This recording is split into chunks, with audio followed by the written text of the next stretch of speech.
से कोरिलेट करना चाहता हूँ। वहाँ पे मैतेई समुदाय है। मैतेई समुदाय आदिवासियों की संख्या से ज़्यादा है, लेकिन भूमि मात्र 10% उनके पास है। 90% जमीन किसके पास है? आदिवासियों के पास है।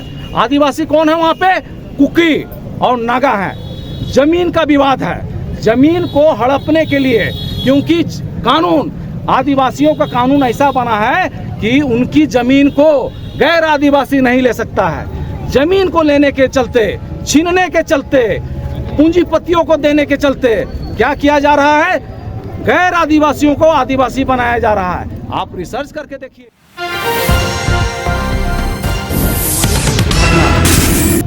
और इसके पहले भी कई बड़ी घटनाएं हो चुकी हैं।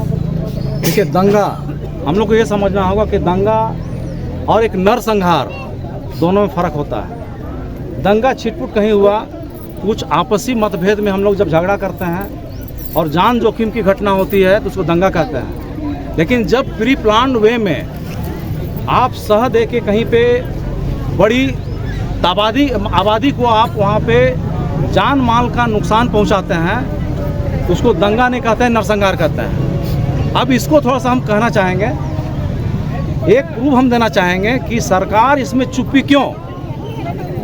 और जो वहाँ की राज्य की सरकार है, केंद्र की सरकार है, यहाँ पे किसी सरकार के खिलाफ हम नहीं हैं। आदिवासी समुदाय इस चीज़ को समझ चुका है, क्योंकि अब जानने लगा है, पढ़ने लगा है। मैं इस रिलेशन में, मैं मणिपुर के रिलेशन में जो महिलाओं के साथ हुआ या कई तादाद में मारे गए, उसको थोड़ा सा हम पुराना गुजरात में ले जाना चाहते हैं। गुजरात में ले जाने इसलिए चाहते हैं कि गुजरात में जो घटना हुई थी, गुजरात में जो घटना में भी अभी वहाँ पे तभी हमारे माननीय मुख्यमंत्री थे नरेंद्र मोदी। ये है, देखिए मेरे पास यूपीएससी का किताब, मैं प्रूफ के साथ बोलना चाहता हूँ। यूपीएससी का किताब में दिया हुआ है कि उनको खबर होने के बाद जानबूझ के वहाँ पे उन्होंने उस चीज़ को रोकने में अनिच्छा जाहिर किया था। देख लीजिए इसमें, यहाँ पे दिया हुआ लाल रंग से, देख लीजिए, अनिच्छा जाहिर किए, जिसके कारण उसमें जो भी मारे गए, मैं उस कौम का नाम नहीं लूँगा, हिंदू मारे गए, मुस्लिम मारे गए, मैं ये कहना चाहता हूँ भारत के लोग मारे गए। क्या भारत के आज़ादी के बाद हिंदू, मुस्लिम, सिख, ईसाई, आदिवासी करना अच्छी बात है? बिल्कुल नहीं है। ये कोई भी, हम लोग आदिवासी समुदाय हैं, लेकिन यहाँ पे सबसे पहले हम लोग भारत का नागरिक है। अब सेम चीज़ हम लोग यहाँ देख रहे हैं, महसूस कर रहे हैं। यहाँ पर घटना हुई, घटना के बाद कितना दुखद बात है कि आपको यहाँ पे 4 मई को घटना होती है, एफआईआर होता है 49 दिन के बाद, 78वें दिन गिरफ्तारी होती है। ये कितना दुखद बात है। और खासकर किसके साथ हुआ है? ट्राइबल के साथ। जब ट्राइबल के साथ होता है तो ट्राइबल के प्रोटेक्शन के लिए सैकड़ों कानून दिए गए हैं। कानून रहते हुए भी जब एक ट्राइबल के साथ ऐसा हो रहा है, जो कहता है कि ट्राइबल के साथ, या छोड़ दीजिए, ट्राइबल का बात मैं नहीं करता हूँ, ये भेदभाव आएगा समाज में कि लोग ट्राइबल करता है, मैं वो बात नहीं करता हूँ। मैं ये कहना चाहता हूँ, मेरी माँ बहन थी, महिला आयोग कहाँ था? महिला आयोग कहाँ था? राष्ट्रपति महोदया महिला हैं, वो भी चुप्पी हैं। दूसरा चीज़ ये कहना चाहते हैं कि मानवाधिकार आयोग क्या केवल आदिवासियों के लिए है? बिल्कुल नहीं है। मानवाधिकार आयोग चुप क्यों है? ये राष्ट्रपति से गाइड होता है।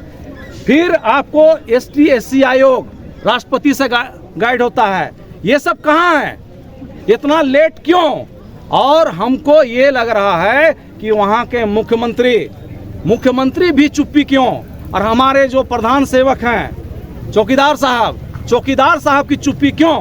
दुखद बात ये हमको लगता है कि ये सोचिए, किसी के घर से एक चम्मच चोरी होती है, घर में हंगामा होता है कि मेरे घर से चम्मच चोरी हो गया, पूरा मोहल्ला में हंगामा हो जाता है।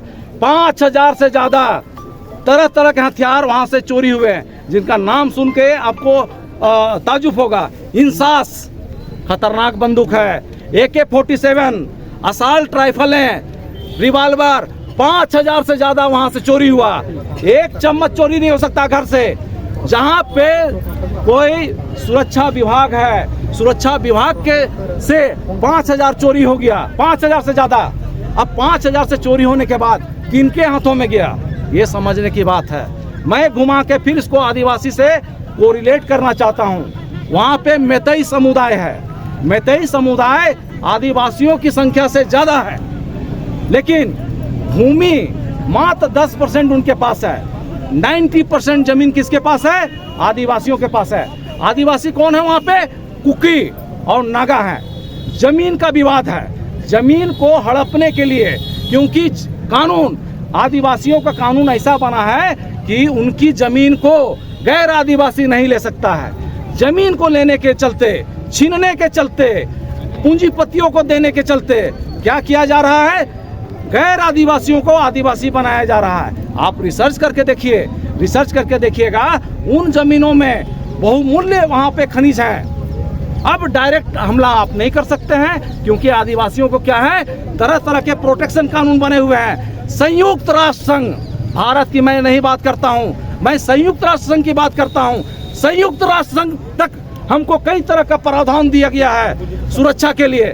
मैं उसका भी वायलेशन बताना चाहता हूं। संयुक्त राष्ट्र संघ का जो घोषणा पत्र है, घोषणा पत्र के अनुच्छेद 7(2) का सीधे तौर पे उल्लंघन हो रहा है कि कहीं भी आदिवासियों को नरसंहार नहीं करना है, आप उत्पीड़न करके नहीं मार सकते हैं। संयुक्त राष्ट्र संघ जो वैश्विक संस्था है, उसका खुले तौर पे उल्लंघन किया जा रहा है। संयुक्त राष्ट्र संघ का जो घोषणा पत्र है, घोषणा पत्र का 8 का सीधे तौर पे उल्लंघन किया जा रहा है। उसमें कहता है कि आदिवासियों का जो संपत्ति है, भूमि, भूमि के नीचे भूमि और भूमि को ऊपर का मालिक वो है, उसकी आप संपत्ति को छीन नहीं सकते हैं। इस चीज को समझना होगा। और इस आप सब चैनलों के साथ माध्यम से मैं एक मैसेज देना चाहता हूं कि भारत को बचाइए, भारत को बचा लीजिए। मैं आह्वान करना चाहता हूं। भारत यहाँ पे कई मानसिकताओं से गुजर रहा है, सबको सोचना होगा।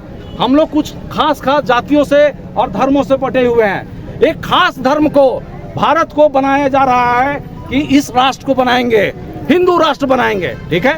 तो हिंदू राष्ट्र की मानसिकता हमारे जो ये सरकार है, मौजूदा सरकार, इसको हम दक्षिण पंथी कहते हैं। दक्षिण पंथी और वामपंथी, ये केवल भारत में नहीं, पूरे दुनिया में है। ये वामपंथी विचारधारा और दक्षिण पंथी विचारधारा पूरी दुनिया में है। लेकिन दक्षिण पंथी विचारधारा को आप देखिएगा तो दक्षिण पंथी विचारधारा केवल अपने धर्म को अच्छा लगेगा, उसको दूसरे धर्म को वो घृणा करेगा। तो ये विचारधारा क्या करेगा, आने वाला दिनों में क्या करेगा, यहाँ पे आपस में लड़ाने का काम करेगा। अभी आप गौर करते होंगे। और धीरे धीरे क्या होगा, एक दूसरे से जो भाईचारगी है वो खत्म होगा और धीरे धीरे हम लोग गृह युद्ध की ओर बढ़ेंगे। इसलिए सभी समुदाय से आग्रह करना चाहता है आदिवासी समुदाय कि ऐसा अगर कोई मानसिकता वाली सरकार है तो आप अंकुश डालिए। सरकार पे अंकुश डालने का ताकत किस पे है? जनता पे है। भारत को लोकतंत्र रहने दीजिए, तब हम लोग भाईचारगी रहेगी, हम लोग सब एक दूसरे से खुश रहेंगे। लेकिन भारत धीरे धीरे मानसिक तौर पे क्या हो रहा है, राजतंत्र की ओर बढ़ते जा रहा है।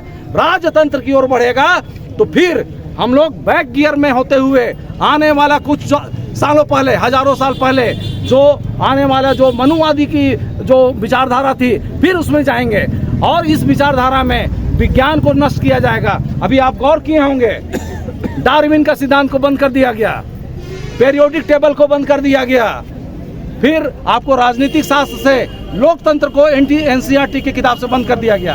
अब यह मैं पूछना चाहता हूं सभी को, क्या हमारे बच्चे पढ़ाई कर रहे हैं कि नहीं? डार्विन का सिद्धांत बंद कर देगा, विज्ञान को चेंज कर देगा, तो हमारे बच्चे वैश्विक स्तर में लेवल में कहां तक पहुंच पाएंगे? यहीं पे रह जाएंगे केवल। अब क्या हम कहें, बहुत दुख लगता है। ये रैली निकालने का मकसद यही है कि मैं पूरे समाज को एक मैसेज दूं कि मानसिकता को पकड़िए। ये कट्टर धार्मिकवाद जिस देश में है वो देश कभी नहीं उन्नति किया है। यहाँ पे हम लोग सब मिलजुल के लड़के देश के आज़ाद किए हैं, लेकिन आज़ादी के बाद क्या ऐसा माहौल हो गया 5-10 साल में? यहाँ मुझसे नफरत कर रहे हैं, वो उससे नफरत कर रहे हैं, उनके कानून के पीछे हम पड़े हुए हैं, कुछ ऐसा कानून बना रहे हैं कि उनके हक अधिकार छीनाने का बात हो रहा है। सबका सम्मान कीजिए, यहाँ तरह तरह के लोग हैं, तरह तरह के धर्म के लोग हैं, सबका सम्मान कीजिए और एक शांति व्यवस्था काम कीजिए, जो कुछ साल पहले हम लोग करते आए थे। आज़ादी की लड़ाई में कंधे से कंधे मिला कर लड़े।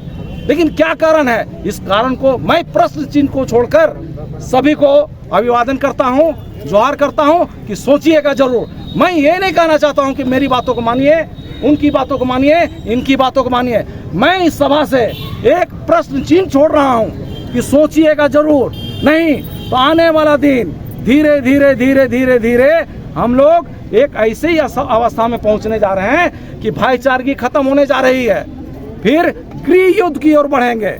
मणिपुर में क्या हुआ? गृह युद्ध। फिर झारखंड में कुछ ऐसा माहौल बनाया जा रहा है, उत्तर प्रदेश में मनाया जा रहा है माहौल। फिर आप गौर कीजिएगा, कल ही की घटना है, हरियाणा में जो भी हुआ है, जो भी कौम के हुआ है। लेकिन कौम कोई भी करता है, अगर संविधान का उल्लंघन कोई करता है तो सीधे वो अपराधी हो गया। कोई हो, हम उल्लंघन करते हैं, हम अपराधी हैं। लेकिन मेरा कहना है कि भारत का संविधान को नहीं मानने वाला आदमी, सबसे पहले भारत के संविधान का विरोधी आदमी, वो सबसे पहले तो देशद्रोही है। उसको जो संविधान के खिलाफ बोलता है तो उसको देशद्रोही घोषित कीजिए और अंदर घुसाइए उसको। और अन्यथा संविधान के खिलाफ अगर हम लोग जाते हैं तो ये देश नहीं बचेगा। भाइयों, मैं हाथ जोड़ के सबसे कहना चाहता हूँ कि देश, भारत देश में हर चीज है, हर चीज है यहाँ पे। भारत को बचा लो, भारत को बचा लो, भारत को बचा लो। जोहार, धन्यवाद। जय झारखंड।